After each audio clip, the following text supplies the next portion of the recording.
Pezinok je po Košiciach a Nitre tretím mestom, ktoré na opravy výtlkov na cestách využíva novú technológiu. Diery a nerovnosti na vozovke sa reparujú za pomoci infražiariča.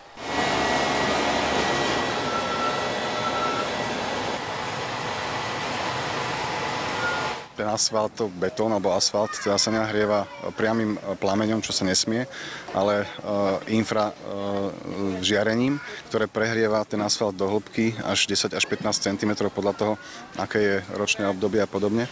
A tým sa vlastne spoja tie všetky páry a praskliny aj pod povrchom, čo nevidieť, ktoré sú pôvodcom tých trhlín a nakoniec aj výtlkov. Takáto nahriatá vozovka sa rozhrabe, doplní sa novým alebo teda recyklovaným, v tomto prípade novým asfaltobetónom alebo asfaltom. No a to sa celé vlastne spojí, napevno sa to vyvalcuje valcom.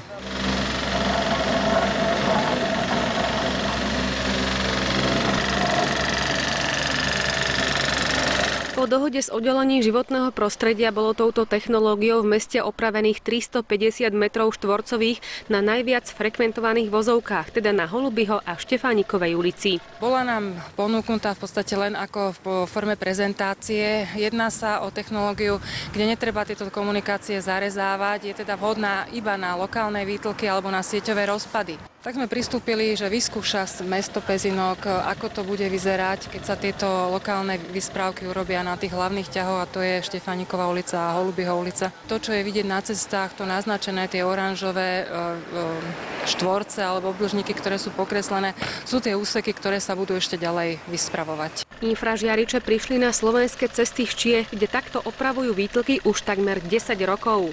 Výhodou technológie infraohrevom je, že opravený výtlk má dlhšiu životnosť. Tá výhodnosť je v tom, že to je trvácnejšie v prvom rade, že tie praskliny a tie opravy sú bez tzv. Pagáčov, že to nevidieť na povrchu. A hlavne tá efektivita vzniká v tom, že štatistika pri klasických opravách je, že 2 až 3 krát sa vracajú k výtlku za rok a pol. Je to taká zvláštna tabuľka, ale vychádza to presne takto. A pri týchto výtlkoch sa vracajú k výtlkom po 4 až 5 rokoch. Technológia sa dá použiť aj pri teplotách pod bodom mrazu a vo vlhkom počasí, čo v prípade studenej zmesi, ktorú mestá a obce využívajú, nie je možné. Je to technológia, ktorá sa dá používať v zimných mesiacoch. Je to naozaj výhoda oproti tej obalovanej zmesi, ktorá sa ako zastudená používa, ktorá nemá trvácnosť. Tam sa nedá predpokladať, že vydrží, čiže príde jarné obdobie a musí sa to znova opäť vyspravovať. Čiže budeme nad tým rozmýšľať, akým spôsobom to budeme využívať ďalej, ale zatiaľ nemáme predstavu o tom, či pôjdeme hneď v tejto zime do tejto technológie.